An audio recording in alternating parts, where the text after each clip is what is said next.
பிரியமானவர்களே, புதிய ஒரு செய்தி தொடருக்காக காத்திருக்கிற அருமையான வேத ஆராய்ச்சி நேயர்களே, இன்று முதல் அப்போஸ்தலனாகிய பவுல் எபேசியருக்கு எழுதின நிருபத்தை நாம் கற்றுக்கொள்ளப் போகிறோம். கிறிஸ்துவுக்கு பின் 62ஆம் ஆண்டிலே ரோமாபுரியிலிருந்து 4 பேர் சின்ன ஆசியா என்று அழைக்கப்படுகிற இந்நாட்களிலே துருக்கி நாடு என்று சொல்லப்படுகிற இடத்திற்கு கடந்து சென்றார்கள்.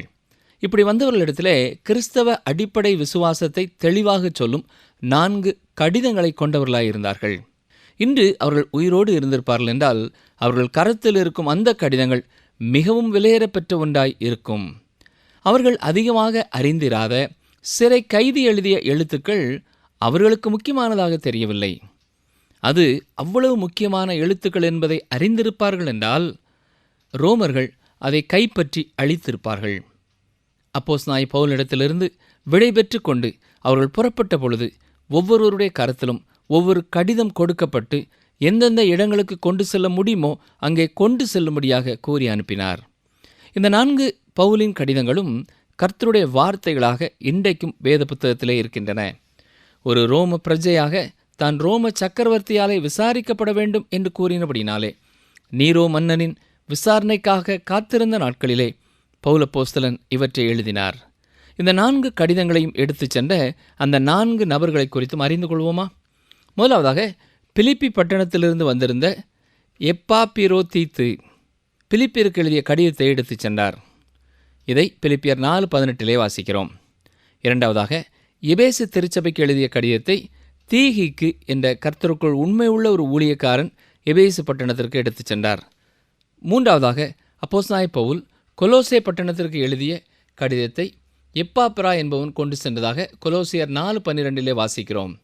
அது மட்டுமல்ல, கொலோசே பட்டணத்திலிருந்து ஓடிப்போன ஒரு அடிமைதான் ஒனேசிமு. அவனுடைய கரத்திலே கொடுத்து அனுப்பப்பட்ட கடிதம்தான் அப்போஸ்தலனாகிய பவுல் பிலமோனுக்கு எழுதிய நிருபம். இந்த நிருபங்கள் ஆண்டவராய் இயேசு கிறிஸ்துவை குறித்தும் திருச்சபையை குறித்தும் கிறிஸ்தவ வாழ்க்கையை குறித்தும் ஒருவருக்கொருவர் கொள்ள வேண்டிய நல்ல உறவுகளை குறித்தும் கூறுகிறது. இந்த வித்தியாசமான சத்தியங்கள் கிறிஸ்தவ வாழ்க்கையின் உன்னதமான நிலைமையை காட்டுகிறவைகளாய் இருக்கின்றன. எபேசுவிற்கு எழுதப்பட்ட நிருபம் கிறிஸ்துவின் சரீரமாகிய திருச்சபையை குறித்து பேசுகிறது. கிறிஸ்து தலையாக இருக்கும் நம் கண்கள் காணாத ஒரு சபையை குறித்து இது பேசுகிறது. அடுத்ததாக கொலோசியர் நிருபத்திலே கிறிஸ்துவின் சரீரமாகிய திருச்சபையின் தலை கிறிஸ்துவே என்று கூறுகிறது. இந்த நிருபத்திலே திருச்சபையை விட கிறிஸ்து எவ்வளவு முக்கியமானவர் என்பதை சொல்கிறது. எபேசியர் நிருபத்திலே சரீரத்தின் முக்கியத்துவம் கூறப்படுகிறது. கொலோசியருக்கு எழுதப்பட்ட நிருபத்திலே தலையாகிய கிறிஸ்துவின் முக்கியத்துவம் எடுத்துச் சொல்லப்படுகிறது. பிலிப்பியர் நிருபத்திலே சர்வ வல்லமை பெற்ற கிறிஸ்துவினாலே நாம் எல்லாவற்றையும் செய்ய பலன் உண்டு என்பதை வெளிப்படுத்துகிறது. பிலமோன் நிருபத்திலே தேவனை அறியாத மக்கள் மத்தியிலே செயல்படும் கிறிஸ்தவ வாழ்க்கையை பற்றி விவரிக்கிறது. இந்த கடிதத்திலே அப்போஸ்தலனாகிய பவுல் பிலமோனுக்கு எழுதியிருந்தார். அந்த பிலமோன் அடிமையான ஒனேசிமுவின் எஜமானனாயிருந்தார். பிலமோன் 17-18 வசனங்களை வாசிக்கிறேன். ஆதலால் நீர் என்னை உம்மோடே ஐக்கியமானவன் என்று எண்ணினால் என்னை ஏற்றுக்கொள்வது போல அவனையும் ஏற்றுக்கொள்ளும். அவன் உமக்கு யாதொரு அநியாயம் செய்ததும் உம்மிடத்தில் கடன்பட்டதும் உண்டானால் அதை என் கணக்கிலே வைத்து கொள்ளும். கிறிஸ்தவ சுவிசேஷமானது எப்படி நடைமுறை வாழ்க்கைக்கு ஏற்ற ஒன்றாய் இருக்கிறது என்பதை எபேசியர் நிருபத்திலே பார்க்க போகிறோம். எபேசியர் 2ஆம் அதிகாரம் 10ஆம் வசனத்திலே வாசிப்பது போல திருச்சபை என்பது பழைய ஏற்பாட்டிலே வெளிப்படுத்தப்படாத தேவனுடைய உன்னதமான ஒரு ரகசியம் என்பது வெளிப்படுத்தப்படுகிறது. கரங்களினாலே செய்யப்பட்ட எந்த தேவாலயத்தையும் விட திருச்சபை உன்னதமானது. ஜீவனுள்ள கற்களாலே கட்டப்பட்டது. பரிசுத்த ஆவியானவர் வாசமாயிருப்பது. இது கிறிஸ்துவின் சரீரமாக இந்த உலகத்திலே பிசாசானவனுக்கு எதிராக இயேசுவை போல நடக்கும் ஒரு அமைப்பாய் இருக்கிறது. நாள் ஒன்று வருகிறது, அப்பொழுது திருச்சபை இந்த உலகத்தை விட்டு கடந்து சென்று கிறிஸ்துவாகிய மணவாளனோடு கூட மணவாட்டியாக இணைக்கப்பட போகிறது. டாக்டர் ஆர்தர் பியர்சன் என்பவர் சொல்லும் பொழுது இந்த எபேசியர் நிருபம் பவுல் அப்போஸ்தலனின் 3வது வான நிருபம் என்று சொல்கிறார். மற்றொருவர் சொல்லும் பொழுது புதிய ஏற்பாட்டின் ஆல்ப்ஸ் மலை என்கிறார். இது திருச்சபை குறித்த ஒரு நிருபம். அநேக வேத பண்டிதர்கள் இது உன்னதமான ஆவிக்குரிய சத்தியங்கள் அடங்கிய ஒரு வெளிப்பாடு என்கிறார்கள். அது மட்டுமல்ல, எபேசியர் நிருபத்தை தெரிந்தெடுக்கப்பட்டவர்கள் மட்டுமே புரிந்து கொள்ள முடியும் என்று கூறுகிறார்கள். இந்த நிருபத்தை புரிந்து கொள்வது கடினமானதுதான். நம்மால் இயன்ற அளவு இதை நாம் கற்றுக்கொள்வோம். பரிசுத்த ஆவியானவரே நமக்கு வழிகாட்டியும் நமக்கு கற்றுக் கொடுக்கிறவருமாய் இருப்பாராக. வெளிப்படுத்தின விசேஷத்தில் நாம் பார்க்கிற 7 சபைகளுள் எபேசு சபை மிக பிரதானமான ஒரு சபை. பவுல் அப்போஸ்தலனுடைய 2வது சுவிசேஷ பிரயாணத்தின் பொழுது எபேசு பட்டணம் இருந்த ஆசியாவிற்குள்ளே கடந்து செல்லாதபடி பரிசுத்த ஆவியானவர் தடை செய்தார். கவனிங்கள், வாசிக்கிறேன். அப்போஸ்தலர் நடபடிகளின் புத்தகம் 16ஆம் அதிகாரம் 6ஆம் வசனம். அவர்கள் பிரிகியா கலாத்தியா நாடுகளை கடந்து போனபோது ஆசியாவிலே வசனத்தை சொல்லாதபடிக்கு பரிசுத்த ஆவியினாலே தடை பண்ணப்பட்டு. அப்போஸ்தலனாகிய பவுலே, இப்பொழுது நீ அங்கே செல்ல வேண்டாம் என்று பரிசுத்த ஆவியானவர் தடை செய்தார். அதற்கான காரணம் நமக்கு சொல்லப்படவில்லை. ஆனால் தேவனுடைய நேரம் எப்பொழுதுமே மிக சரியான நேரமாய் இருக்கும் என்பதை நாம் அறிந்திருக்கிறோம். பின்னான காலங்களிலே தேவன் பவுல் அப்போஸ்தலனை அங்கே அனுப்பப் போகிறார். எனவே இந்த 2வது பிரயாணத்திலே பவுல் மேற்கு நோக்கி மக்கதோனியா, பிலிப்பி, பெராயா, அத்தேனே, கொரிந்து ஆகிய பகுதிகளுக்கு கடந்து செல்லும்படியாய் வழிநடத்தப்பட்டார். அங்கிருந்து திரும்பி வரும்பொழுது பவுல் அப்போஸ்தலன் எபேசுவிற்கு சென்றார். எபேசுவிலே அவருக்கு கிடைத்த வாய்ப்பு மிக மிக உன்னதமானது. வாசிக்கிறேன். அப்போஸ்தலர் 18ஆம் அதிகாரம் 19ஆம் வசனம். அவன் எபேசு பட்டணத்துக்கு வந்தபோது அங்கே அவர்களை விட்டு நீங்கி ஜெப ஆலயத்தில் பிரவேசித்து யூதருடனே சம்பாஷணை பண்ணினான். எபேசு பட்டணத்திலே சுவிசேஷ ஊழியத்திற்கு உன்னதமான வாய்ப்பு இருப்பதை கண்ட பவுல் அப்போஸ்தலன் 3வது ஊழிய பிரயாணத்திலே மீண்டும் எபேசுவிற்கு வருகிறார். அவருடைய 1வது வருகைக்கும் 2வது வருகைக்கும் இடைப்பட்ட காலத்திலே அப்பல்லோ என்னும் ஒரு ஊழியர் அங்கே ஊழியம் செய்ததை குறித்து கேள்விப்படுகிறார். அப்பல்லோ யோவான் ஸ்நானகனின் ஞான ஸ்நானத்தை குறித்து மட்டுமே பிரசங்கித்தாரே ஒழிய இயேசு கிறிஸ்துவின் கிருபையின் சுவிசேஷத்தை பிரசங்கிக்கவில்லை. அந்த காலகட்டத்திலே அப்பல்லோ இயேசு கிறிஸ்துவை குறித்து அறியாதவராய் இருந்தார். ஆனால் பின்னான காலங்களிலே சுவிசேஷத்தை குறித்து உன்னதமான ஒரு ஊழியக்காரராய் அவர் மாறினார். எபேசு பட்டணத்திலே திறனு என்னும் ஒருவனுடைய வித்தியாசாலையிலே சுமார் 2 ஆண்டு காலம் பவுல் போதனை செய்து வந்தார். வெளிப்படுத்தின விசேஷம் 2ஆம் 3ஆம் அதிகாரங்களிலே நாம் பார்க்கிற திருச்சபைகள் இந்த காலகட்டங்களிலே தான் அப்போஸ்தலனாகிய பவுல் மூலமாய் நிறுவப்பட்டிருக்கின்றன. பிரியமானவர்களே, அகழ்வாராய்ச்சி சொல்லும் அநேக உண்மைகளை நாம் பார்க்கும் பொழுது இன்று துருக்கி நாடு என்று சொல்லப்படும் பகுதிகளிலே தான் அப்போஸ்தலனாகிய பவுல் மூலமாக உன்னதமான ஊழியங்கள் நிறைவேற்றப்பட்டு இருக்கின்றன. அந்நாட்களிலே லட்சக்கணக்கான மக்கள் அந்த பகுதிகளிலே வாழ்ந்து வந்தார்கள். ரோம சாம்ராஜ்யத்தின் ஒரு முக்கியமான மையமாய் அது இருந்து வந்திருக்கிறது. கிரேக்க கலாச்சாரம் அந்நாட்களிலே அங்கே இல்லை. துருக்கி நாட்டின் மேற்கு கடற்கரையிலே இந்த எபேசு பட்டணம்தான் மிக சிறந்து விளங்கியதாய் இருந்தது. இந்த எபேசு பட்டணம் கலாச்சாரம் நிறைந்த ஒரு இடமாகவும் சமய பழக்க வழக்கங்களுக்கும் முக்கியமான ஒரு பட்டணமாயும் இருந்திருக்கிறது. சீதோஷ்ண நிலையும் மிக அருமையான ஒரு சீதோஷ்ண நிலை. இன்றைக்கும் அங்கே ஏராளமான மக்கள் சுற்றுலா பயணிகளாக வருகிறார்கள். ரோம சக்கரவர்த்தி விடுமுறைக்காக வந்து தங்கும் இடமாகவும் இந்த எபேசு பட்டணம் இருந்திருக்கிறது. இங்கேதான் மிக உன்னதமான முறையிலே சுவிசேஷம் பிரசங்கிக்கப்பட்டிருக்கிறது. இந்த இடம் ரோமாபுரிக்கு அடுத்ததாக 2வது இடமாய் விளங்கியிருக்கிறது. இந்த பட்டணம் ஹிட்டைட்ஸ் என்பவர்களால் கிறிஸ்துவுக்கு முன் 2000 ஆண்டிலேயே நிறுவப்பட்ட ஒரு பட்டணமாய் இருந்திருக்கிறது. ஆசியாவிலேயே மிக முக்கியமான ஒரு இடமாய் இது விளங்கியிருக்கிறது. கிறிஸ்துவுக்கு முன் 1000ஆவது ஆண்டிலே கிரேக்கர்கள் இங்கே நுழைந்திருக்கிறார்கள். எனவே இங்கே கிழக்கு கலாச்சாரமும் மேற்கு கலாச்சாரமும் ஒருங்கிணைந்ததாய் காணப்படுகிறது. அந்நாட்களிலே சுமார் 2500 ஆண்டு காலமாக பழங்கால உலகிலே பெயர் பெற்ற ஒரு இடமாக எபேசு விளங்கியிருக்கிறது. இந்த துறைமுக பட்டணம் நிலச்சரிவின் காரணமாக கடற்கரையை விட்டு சுமார் 6 மைல் உட்புறமாக கடந்து சென்று விட்டது. அப்போஸ்தலனாகிய பவுலுடைய நாட்களிலே அது ஒரு அருமையான துறைமுக பட்டணமாய் இருந்திருக்கிறது. அந்த துறைமுகத்திலிருந்து பட்டணத்திற்குள் செல்லும் பாதை பளிங்கி கற்களால் ஆன பாதையாய் இருக்கிறது. அது அழகான வெள்ளை பளிங்கி கற்களால் ஆன பாதை. மிக அகலமான ஒரு வீதி அது. இன்றும் அந்த வீதி அங்கே பேணி காக்கப்பட்டு வருகிறது.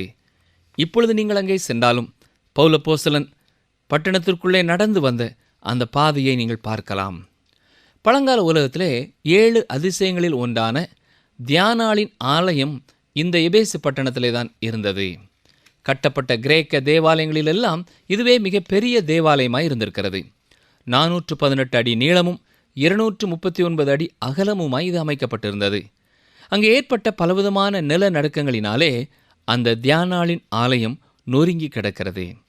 அந்த தியானாளின் ஆலயம் கட்டப்பட்ட இடம் சற்று சதுப்பு நில பகுதியாக இருந்தபடினாலே தோல் மற்றும் நிலக்கரி போன்றவற்றை கொண்டு அஸ்திவாரம் இடப்பட்டிருக்கிறது. அந்த ஆலயத்திலே 127 மிக அழகான தூண்கள் இருந்திருக்கின்றன. அவை பல வண்ணமுடைவைகளாகவும் மிக அழகான சித்திரங்கள் செதுக்கப்பட்டதாகவும் இருந்தன. இந்த தேவாலயத்திற்குள்ளே தியானாளின் சிலை வைக்கப்பட்டிருந்தது. கிரேக்க கதைகளிலே சொல்லப்படும் அழகான தியானாளின் உருவம் அல்ல, நிலவு தேவதையும் அல்ல. இந்த சிலை மரத்தினாலான அநேக மார்மகங்களை கொண்ட ஒரு உருவமாய் அது இருக்கிறது. இந்த தியானாளின் ஆலய நிழலிலே ஒழுக்கக்கேடான காரியங்கள் மிக சர்வ சாதாரணமாய் நடைபெற்றிருக்கின்றன. வெள்ளியினாலே இந்த ஆலயத்தை போன்ற உருவங்கள் அங்கே செய்யப்பட்டு விற்கப்பட்டன. இதை குறித்து பல எழுத்தாளர்கள் எழுதியிருக்கிறார்கள். இப்படிப்பட்ட ஒரு இடத்திற்குத்தான் பவுல் அப்போஸ்தலன் சென்றார். முதல் முறை அவர் அங்கு சென்ற பொழுது 3 மாதங்கள் மிக தைரியமாக தேவாலயத்திலே அவர் பிரசங்கித்தார். அதற்கு பின் திறனு என்பவனுடைய வித்தியாசாலையிலே 2 ஆண்டுகள் கற்றுக் கொடுத்து கொண்டிருந்தார். பாருங்கள், அப்போஸ்தலர் நடபடிகளின் புத்தகம் 19ஆம் அதிகாரம் 10ஆம் வசனம். 2 வருஷ காலம் இப்படி நடந்ததினாலே ஆசியாவில் குடியிருந்த யூதரும் கிரேக்கருமாகிய எல்லாரும் கர்த்தராகிய இயேசுவின் வசனத்தை கேட்டார்கள். பவுல் அப்போஸ்தலனுடைய சுவிசேஷ ஊழியத்திலே இது மிக உன்னதமான ஒரு காலம் என்று கூறலாம். வேறு எந்த இடத்திலே தங்கியிருந்து பணி செய்ததையும் விட இங்கு மிக அதிகமான காலம் தங்கியிருந்து பணி செய்திருக்கிறார். வேறு எந்த மக்களை காட்டிலும் இந்த மக்கள் மிக அதிகமாக பவுல் அப்போஸ்தலனுடைய செய்தியை கேட்டிருக்கிறார்கள்.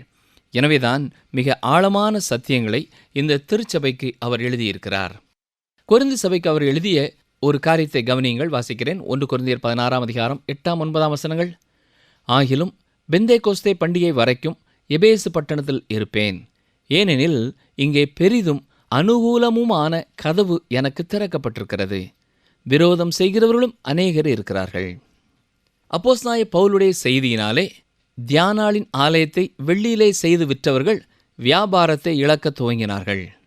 எனவே அந்த பட்டணத்திலே பெரிய கலகம் உண்டானது. பவுல் அப்போஸ்தலன் ஜீவிக்கிற தேவனாகிய இயேசு கிறிஸ்துவை குறித்து பிரசங்கித்தார். தேவன் மிக அற்புதமாக அப்போஸ்தலனாகிய பவுலை காத்து கொண்டார். இது தொடர்ந்து அவர் அங்கே தங்கியிருந்து பணி செய்ய அவரை உற்சாகப்படுத்தினது. இதை குறித்து அப்போஸ்தலர் நடபடியின் புத்தகம் 19ஆம் அதிகாரம் 23 முதல் 41ஆம் வசனம் வரை நீங்கள் வாசித்து பார்க்கலாம். எபேசு திருச்சபையை பரிசுத்த பவுல் மிக அதிகமாய் நேசித்தார். எபேசு சபையின் மூப்பர்களை கடைசியாக சந்தித்து மிக அற்புதமான பிரியா விடை பெற்றுக்கொண்டதை குறித்து அப்போஸ்தலர் நடபடிகளின் புத்தகம் 20ஆம் அதிகாரம் 17 முதல் 38 வரை வாசிக்கிறோம். எபேசு பட்டணத்திலே மிக அதிகமானோர் கிறிஸ்துவுக்கு நேராக திரும்பினார்கள். அந்த குறிப்பிட்ட காலகட்டத்திலே வேறு எந்த இடத்தை காட்டிலும் எபேசு பட்டணத்திலே மிக அதிகமான மக்கள் சுவிசேஷத்தை விசுவாசித்தவர்களானார்கள். ஆவிக்குரிய வாழ்க்கையிலே உயர்ந்த ஒரு நிலையிலே அவர்கள் இருந்தார்கள். இந்த உன்னதமான நிருபத்தை புரிந்து கொள்ளத்தக்க அளவு ஆவிக்குரிய காரியங்களை அறிந்தவர்கள் அங்கே வாழ்ந்திருக்கிறார்கள் என்றால் அது மிக ஆச்சரியமான ஒன்றாயிருக்கிறது. வெளிப்படுத்தின விசேஷத்திலேயும் 7 சபைகளை குறித்து சொல்லும் பொழுது முதலாவது குறிப்பிடப்பட்டிருக்கிற சபை இந்த எபேசு சபைதான். அந்நாட்களிலே ஆவிக்குரிய வாழ்க்கையிலே மிக உன்னதமான நிலைமையிலே அது இருந்திருக்கிறது. அவர்கள் கிறிஸ்து இயேசுவை நேசிக்கிறவர்களாய் இருந்திருக்கிறார்கள். எனவே அவர்கள் அவரண்டை இழுக்கப்பட்டு இருந்தார்கள். இன்று பல திருச்சபைகளிலே இந்த அளவு கிறிஸ்துவை நேசிக்கும் மக்கள் இல்லை. இன்றைக்கு திருச்சபைகளிலே உள்ள பலர் நிகழ்ச்சிகளுக்கு முக்கியத்துவம் கொடுக்கிறவர்களாய் இருக்கிறார்கள், அல்லது திருச்சபையின் பதவிகளுக்கு ஆசைப்படுகிறவர்களாய் இருக்கிறார்கள், அல்லது தங்களுக்கு பெயர் வர வேண்டும் என்பதற்காக பல காரியங்களிலே முன்னாலே நிற்க விரும்புகிறார்கள். ஆனால் நாம் கிறிஸ்துவை விட்டு தூரமாக போய்க் கொண்டிருக்கிறோம். நாம் ஒவ்வொருவரும் நம்மை கேட்க வேண்டிய ஒரு கேள்வி: நான் எந்த அளவு இயேசு கிறிஸ்துவை நேசிக்கிறேன்? அப்போஸ்தலனாகிய பவுல் மிக தெளிவாக எபேசியருக்கு எழுதும்பொழுது கிறிஸ்து எபேசு திருச்சபையை எவ்வளவாக நேசித்தார், அதற்காக தன்னையே எப்படி ஒப்பு கொடுத்தார் என்பதை கூறுகிறார். பிரியமானவர்களே, அந்த அளவு அன்பை நாமும் அவருக்கு கொடுக்கிறோமா? அவர் என்னை முதலாவது நேசித்தபடியினாலே நானும் அவரை நேசிக்கிறேன் என்று சொல்வோமா? அப்போஸ்தலனாகிய பவுல் எபேசியருக்கு எழுதிய இந்த நிருபத்தை கற்றுக்கொள்ளும் காலங்களிலே இப்பொழுது நாம் இயேசுவை நேசிப்பதை விட மிக அதிகமாக அவரை நேசிக்கிறவர்களாய் மாற வேண்டும். வேதத்தை குறை கூறுகிறவர்கள் தங்களால் புரிந்து கொள்ள முடியவில்லை என்று குறை கூறும் 2 புத்தகங்கள் உண்டு. ஒன்று பவுல் அப்போஸ்தலன் எபேசியருக்கு எழுதிய நிருபமும், இரண்டாவதாக வெளிப்படுத்தின விசேஷமும் ஆகும். ஆனால் பிரியமானவர்களே, மிக ஒழுங்கும் கிரமமுமாக அடுக்கப்பட்ட புத்தகங்கள் இந்த எபேசியர் நிருபமும் வெளிப்படுத்தின விசேஷமும் என்று கூறலாம். இன்றும் வேத புத்தகத்தை அட்டைக்கு அட்டை நான் விசுவாசிக்கிறேன் என்று கூறுகிற பலரும் உள்ளே என்ன இருக்கிறது என்பதை அறியாதவர்களாய் இருக்கிறார்கள்.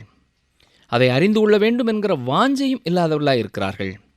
இந்த புத்தகத்தை படிக்கும் நாட்களிலே இதை மிக தெளிவாக புரிந்து கொள்ள வேண்டும் என்ற எண்ணத்தோடு கற்றுக்கொள்வோமாக.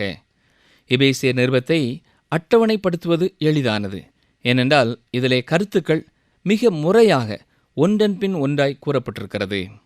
அதேபோல வெளிப்படுத்தின விசேஷத்திலேயும் யோவான் மிக ஒழுங்கோடு கருத்துக்களை வரிசையாக கொடுத்திருக்கிறார். எபேசியர் நிருபத்திலே மொத்தம் 6 அதிகாரங்கள் இருக்கின்றன. முதல் 3 அதிகாரங்களும் திருச்சபையின் உயர்வான அழைப்பை குறித்தும் அடிப்படை சத்தியங்களை குறித்தும் கூறுகிறது. அடுத்த 3 அதிகாரங்களும் திருச்சபை இந்த உலகத்திலே எப்படிப்பட்ட ஒரு சாட்சியோடு வாழ வேண்டும் என்பதை விவரிக்கிறது. திருச்சபைக்கு ஒரு தலை உண்டு. கிறிஸ்துவே திருச்சபையின் தலையாயிருக்கிறார். அவர் பரலோகத்திலே இருக்கிறார். நாம் அவரோடு கூட அடையாளப்படுத்தப்பட்டிருக்கிறோம். ஆனால் திருச்சபையின் கால்கள் இந்த பூமியிலே தான் இருக்கின்றன. எபேசியர் 4 அதிகாரம் 1 வசனத்தை கவனியுங்கள். ஆதலால் கர்த்தர் நிமித்தம் கட்டுண்டவனாகிய நான் உங்களுக்கு சொல்லுகிற புத்தி என்னவெனில், நீங்கள் அழைக்கப்பட்ட அழைப்புக்கு பாத்திரவான்களாய் நடந்து. வேறு வார்த்தைகளிலே சொல்ல வேண்டுமென்றால், கிறிஸ்தவர்கள் அழைக்கப்பட்டிருக்கிற உன்னதமான அழைப்பை குறித்து பெருமை பாராட்டி கொண்டிராமல் உயர்வான நாற்காலியை விட்டு இறங்கி இந்த உலகத்திலே கிறிஸ்துவின் சாட்சிகளாய் நடக்கிறவர்களாய் காணப்பட வேண்டும். பவுல் அப்போஸ்தலனுடைய நாட்களிலே விசுவாசிகள் ரோம சாம்ராஜ்யத்திலே தேவனை அறியாத மக்கள் மத்தியிலே சாட்சிகளாய் வாழ்ந்தார்கள். எபேசியர் நிருபத்தின் முதல் பகுதி சித்தாந்தங்கள் அடங்கிய பகுதிகளாய் இருக்கின்றன. அடுத்த பகுதி நடைமுறை வாழ்க்கை தொடர்பான சத்தியங்களால் நிறைந்திருக்கின்றன. இவை இரண்டுமே நமக்கு தேவை. முதல் 3 அதிகாரங்களில் மட்டுமே நாம் வாழ்ந்துவிட முடியாது. அவை அற்புதமானவை. ஆனால் அந்த செய்தியானது இந்த உலகத்திலே நான் கர்த்தருக்கு சாட்சியாக வாழ எனக்கு உதவி செய்கிறவைகளாக இருக்க வேண்டும். சித்தாந்தங்கள் அடங்கிய பகுதி மிக ஒழுங்கான முறையிலே அமைக்கப்பட்டிருக்கின்றன. 1வது அதிகாரத்திலே திருச்சபை சரீரம் என்று சொல்லப்பட்டிருக்கிறது. 2வது அதிகாரத்திலே திருச்சபை ஆலயம் என்று சொல்லப்பட்டிருக்கிறது. 3வது அதிகாரத்திலே திருச்சபை ஒரு ரகசியம் என்று கூறப்பட்டிருக்கிறது. நடைமுறையான பகுதிக்குள்ளே நாம் கடந்து வரும்பொழுது 4வது அதிகாரத்திலே திருச்சபை புதிய மனிதன் என்று அழைக்கப்படுகிறது. இந்த உலகத்திற்கு புதிய ஒரு வாழ்க்கை முறையை காண்பிப்பதாக திருச்சபை இருக்க வேண்டும். 5வது அதிகாரத்திலே திருச்சபை கிறிஸ்துவின் மணவாட்டியாக கூறப்படுகிறது. பிரியமானவர்களே, திருச்சபை இன்றைக்கு மணவாட்டி அல்ல. அப்போஸ்தலனாகிய பவுல் 2 கொரிந்தியர் 11 அதிகாரம் 2 வசனத்திலே சொல்லும் பொழுது, நான் உங்களை கற்புள்ள கன்னிகையாக கிறிஸ்து என்னும் ஒரே புருஷனுக்கு ஒப்புக் கொடுக்க நியமித்தபடியால் உங்களுக்காக தேவ வைராக்கியம் கொண்டிருக்கிறேன் என்று கூறியிருக்கிறார். அதாவது, இப்பொழுது உங்களை கிறிஸ்துவுக்கு மணவாட்டியாக நியமிக்கிறேன். நாள் ஒன்று வரும், அப்பொழுது நீங்கள் அவருக்கு மணவாட்டி ஆவீர்கள் என்கிறார். எபேசியர் 6 அதிகாரத்திலே திருச்சபை ஒரு போர் வீரருக்கு ஒப்பிடப்பட்டிருக்கிறது. என்னையா, திருச்சபை ஒரு மணவாட்டி என்றீர்கள், அடுத்ததாக திருச்சபை ஒரு போர் வீரன் என்கிறீர்களே என்று ஒருவேளை நீங்கள் யோசிக்கலாம். இந்த உலகத்திலேயும் பல குடும்பங்கள் யுத்த களங்களாய் இருக்கின்றன. ஆனால் அந்த அர்த்தத்திலே பவுல் இதை சொல்லவில்லை. மிக நடைமுறையாக திருச்சபை எப்படி பிசாசிற்கு எதிர்த்து நிற்கும் ஒரு போர் வீரனாக இருக்கிறது என்பதை கூறியிருக்கிறார். இந்த உலகத்திலே ஒரு யுத்தம் நடைபெற்று கொண்டு இருக்கிறது. எக்காலம் ஊதப்பட்டு விட்டது. இன்று நாம் கர்த்தருக்காக உறுதியாய் நிலைத்திருக்கிறவர்களாய் இருக்க வேண்டும். இந்த அருமையான நிருபத்தை அடுத்து வரும் 27 நிகழ்ச்சிகளிலே நாம் முறையாக கற்றுக்கொள்ளப் போகிறோம். நிகழ்ச்சிகளை தவறவிட்டு விடாமல் கேட்க உங்களை அன்போடு கேட்டுக்கொள்கிறோம். ஏதாவது சூழ்நிலையின் காரணமாக இந்த நிகழ்ச்சிகளை கேட்க முடியவில்லை என்றால் இணையதளத்திலே www.radio882.com என்ற இணையதளத்திலே நீங்கள் தெளிவாக கேட்டு தொடர்ந்து நிகழ்ச்சிகளை கற்றுக்கொள்ள உங்களை அன்போடு ஞாபகப்படுத்துகிறோம். ஜெபிப்போமா. எங்களை நேசிக்கிறங்கள் அன்பின் ஆண்டவரே, அப்போஸ்தலனாகிய பவுல் சிறைச்சாலையிலே இருந்தாலும் எபேசு பட்டணத்திலே ஊழியம் செய்த நாட்களை நினைவு கூர்ந்து அந்த திருச்சபைக்கு தேவையான அடிப்படை சித்தாந்தங்களை மிக தெளிவாக எழுதி அனுப்ப நீர் உதவி செய்தீர். உமக்கு நன்றி செலுத்துகிறோம். இன்று இந்த உலகத்திலே வாழும் எங்களுக்கும் அது எத்தனை அவசியமானது என்பதை நீர் அறிந்திருந்தபடினாலே அதை பாதுகாத்து எங்களுக்கு நீர் வேத புத்தகத்திலே கொடுத்திருப்பதற்காகவும் உமக்கு ஸ்தோத்திரம் செலுத்துகிறோம். நாங்கள் கற்றுக்கொள்ளும் ஒவ்வொரு நாளும் இதுவரை நாங்கள் கற்றுக்கொள்ளாத பல சத்தியங்களை, அடிப்படை சித்தாந்தங்களை மிக தெளிவான முறையிலே நாங்கள் கற்றுக்கொள்ள, புரிந்து கொள்ள நீரே எங்களுக்கு துணை செய்ய வேண்டும் என்று ஜெபிக்கிறோம். இயேசு கிறிஸ்துவின் இனிய நாமத்தினாலே மனத்தாழ்மையோடு வேண்டிக் கொள்கிறோம் பிதாவே. ஆமேன்.